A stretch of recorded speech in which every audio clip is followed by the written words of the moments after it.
तो गाइस मैं हूं अंकित और आप देख रहे हैं रेसलिंग फैंस नेटवर्क। शुरू करते हैं गाइस अपनी बातों को हम लोग सबसे पहले बैड ब्लड की स्टार रेटिंग्स देखते हुए। तो भाई बैड ब्लड की रेटिंग्स निकल के सामने आ चुकी है डेव मेल्टजर की तरफ से। मैं आपको बता देता हूं सीएम पंक वर्सेस मैकिंटायर के मैच ने शो को स्टार्ट करा था, तो हम लोग उससे ही चालू करेंगे।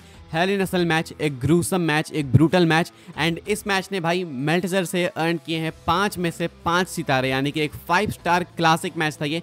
5 स्टार रेट करा है डेव मेल्टजर ने इस वाले मैच को, एंड ये शो का हाईएस्ट रेटेड मैच बन चुका है ऑलरेडी अभी। ठीक है, पहला ही match highest rated match 5 star ratings के साथ में, तो बहुत तगड़ी रेटिंग दी। मुझे लगता है कि बिल्कुल परफेक्ट रेटिंग है, इसको ऊपर जा ही नहीं सकते थे, तो बेस्ट इन्होंने दिया अपनी तरफ से। नाया जैक्स वर्सेस बेली का एक सरा हुआ मैच, गला हुआ मैच, इसको 1.75 रेट करा है डेव मेल्टजर ने। ये भी बहुत सही रेट करा है मेल्टजर ने, शायद और कम करते तो और मजा आता थोड़ा मुझे। उसके बाद Damian priest versus Finn Balor का एक डिसेंट सा मैच, ऑलमोस्ट कह सकते हो कि 3 स्टार से जस्ट हल्का सा ऊपर है।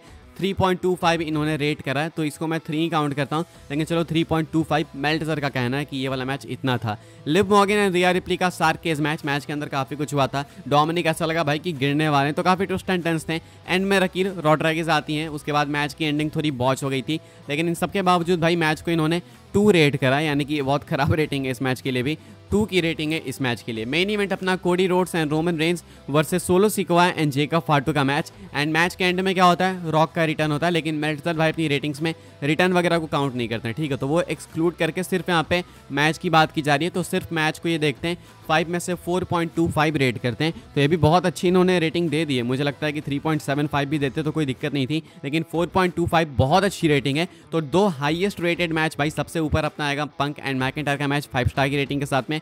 देन उसके बाद अपना main event tag team match 4.25 के साथ में। इसके बाद प्रीस्ट एंड फिन बैलर का मैच है 3.25 के साथ। देन अपना विमेंस डिवीजन से मैच लिव मॉर्गन रिया रिप्ली 2 स्टार के साथ, एंड उसके बाद नाया जैक्स वर्सेस बेली का मैच 1.75 के साथ में। तो अब देखो ना भाई, आप लोग कहते हो, आप लोग नहीं मतलब अपने यहाँ के तो लोग समझदार हैं, वो बाहर वाले IWC वाले जो हैं वो कहते हैं कि विमेंस डिवीजन को पुश दो, आगे ले जाओ, ये करो वो करो, इनको दो भाई, इनको अपॉर्चुनिटी दो। तो मैचेस में ये लोग क्या परफॉर्म करती हैं वो आप देख ही सकते हो। तो फिलहाल भाई ये कुछ डेव मेल्टजर की रेटिंग्स है, जिससे मैं 100% अग्री करूंगा। आप करते हो या फिर नहीं, कॉमेंट करके बताना। आगे बढ़ते हैं गाइस, बात करते हैं अगली स्टोरी के बारे में, जो कि डेड मैन अंडरटेकर को लेके। तो भाई अंडरटेकर ने कमेंट करा है ब्रॉक लेसनर एंड गुंथर के एक पॉसिबल फ्यूचर मैच के ऊपर, जो कि शायद हमें कभी भी देखने को ना मिले, लेकिन अगर देखने को मिले तो मैच कितना मैसिव है इसके बारे में कमेंट करते हैं अंडरटेकर। तो लेसनर के फैंस भाई ध्यान से सुनना, 6 फीट अंडर पॉडकास्ट में, अपने पॉडकास्ट में Undertaker believes Brock Lesnar is the only wrestler on the roster that could take Gunther to new levels. Brock's a different animal in what he does, in his approach, everything he does, you understand.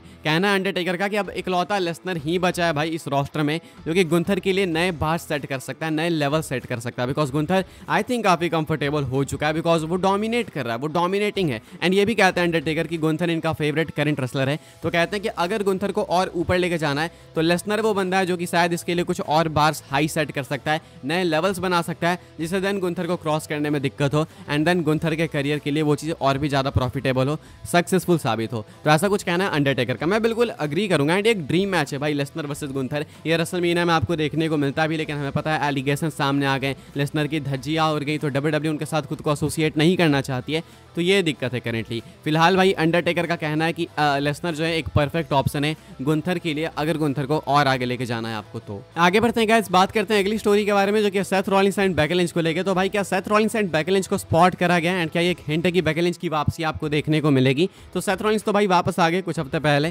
क्या ये Becky Lynch का turn है? तो मैं आपको दिखा देता हूँ भाई। अभी करेंटली ट्विटर के ऊपर एक फोटो सर्कुलेट हो रही है, जहाँ पे Seth Rollins and Becky Lynch दोनों साथ में। तो ये फोटो भाई ऐसे सर्कुलेट हो रही है, एंड क्लेम करा जा रहा है कि ये दोनों अभी स्पॉट करे गए, तो शायद बेकी लिंच भी हमें जल्दी देखने को मिले। लेकिन क्या इसका कोई रिलेशन है इस चीज़ से? पहली बात, इसका कोई रिलेशन है नहीं। दूसरा, अगर होता भी तो ये फोटो भाई अभी की नहीं है, ये पहले जब मैंने पिक्चर देखी पहली झलक में, तो मुझे याद आया कि शायद ये पिक्चर मैंने कभी देखी है। देन मैंने भाई ये कॉन्टेक्स्ट पढ़ लिया, कम्युनिटी नोट, तो यहाँ पे लोगों ने पॉइंट आउट करके रखा है कि 2 साल पहले की फोटो है जिसको अभी सर्कुलेट किया जा रहा है। तो ऐसा कुछ नहीं है, लेकिन अगर ये होता भी तो क्या बेकी लिंच के रिटर्न से इसका कोई रिलेशन होता है?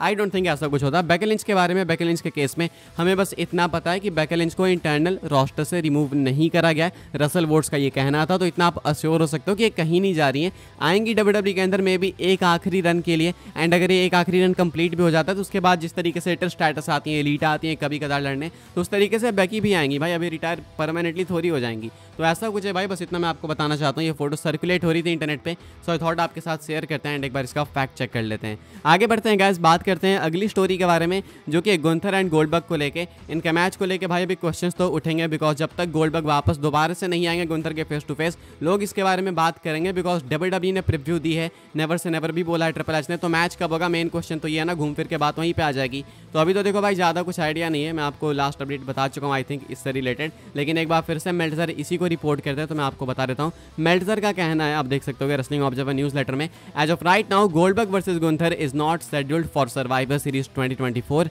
और रेसलमेनिया 41। तो क्राउन जूल के लिए गुंथर का मैच कोडी के अगेंस्ट सेट है, वहाँ पे तो कम्पीट करेंगे। सर्वाइवर सीरीज में भाई वो पंक के अगेंस्ट कम्पीट करेंगे, मोस्ट लाइकली अपनी टाइटल ऑन द लाइन रखेंगे। इसके बाद रेसलमेनिया 41 में चांसेस ज़्यादा है, बिकॉज वो एक मेजर इवेंट है, लेजेंड्स वहाँ पे कम्पीट करते हैं, तो वहाँ पे भी बताया जा रहा है कि मैच लिस्टेड नहीं है। तो अब बीच में एक ही मैसिव इवेंट बचा जो कि अपना रंबल है, या नहीं तो क्या पता एलिमिनेशन चेंबर में WWE इस मैच को करा दे, तो हो सकता है, ऐसा नहीं कि इन दोनों में नहीं हो सकता, हो सकता मे भी, एंड गुंथर हरा देंगे गोल्डबर्ग को, देन आगे बढ़ेंगे तो शायद रेसलमेनिया में जॉन सीना वर्सेस गुंथर हमें देखने को मिले। तो फिलहाल भाई सर्वाइवर सीरीज एंड रेसलमेनिया दोनों ही मेजर इवेंट्स के लिए ये वाला मैच अभी करेंटली प्लान्ड नहीं है। अच्छा, रेसलमेनिया के लिए भाई एक और चीज़ प्लान्ड नहीं है, एंड ये काफ़ी सॉगिंग है, सुन के आप बोलोगे भाई क्या बोल रहा है, ये क्या अपडेट है। ये अपडेट है रॉक को लेके, बताया जा रहा है कि रॉक प्लान्ड नहीं है रेसलमेनिया 41 के लिए।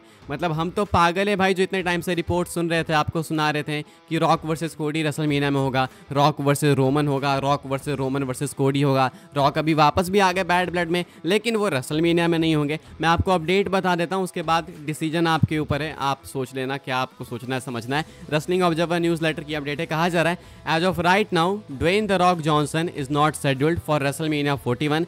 While that could change, one source said about a potential Rock versus Reigns versus Rhodes match, he's not going to be able to do Mania. He already gave word that he would not be able to do that match. Another person who would be indirectly involved in the top of the card program said that they had no idea about anything. कहना है wrestling observer news letter में Meltzer का कि अभी के according Dwayne the Rock Johnson scheduled नहीं है WrestleMania 41 के लिए। चीज़ें बदल सकती है, लेकिन एक सोर्स का कहना है कि Rock versus Reigns versus Rhodes इस ट्रिपल थ्रेट मैच के लिए रॉक का साफ कहना है कि वो रेसलमेनिया में कम्पीट नहीं कर पाएंगे। ऐसा नहीं है कि इस ट्रिपल थ्रेट मैच के लिए नहीं कर पाएंगे, इनका कहना है कि ये रेसलमेनिया में कम्पीट ही नहीं कर पाएंगे, यानी कि इन ओवरऑल ये मैच ही नहीं रेसल करेंगे रेसलमेनिया 41 में। प्लस इतना ही नहीं भाई, एक और बंदा जो कि हाईएस्ट स्टोरी लाइन्स के अंदर इन्वॉल्व है, जो कि टॉप की चीज़ें, टॉप ऑफ द कार्ड चीज़ें बुक करता है, उसका कहना है कि उसे कोई आइडिया नहीं कि क्या चल रहा है, क्या होगा क्या नहीं होगा आगे जाके। तो फिलहाल भाई रॉक को लेके मेन अपडेट ये है, इनका कहना है कि रॉक ने साफ बोल दिया कि वो रेसलमेनिया में मैच नहीं कम्पीट कर पाएंगे। अब बताओ भाई, ये चीज़ बिलीव करने लायक है? मतलब रेसलमेनिया 40 से पहले भी सेम चीज़ें हो रही थी,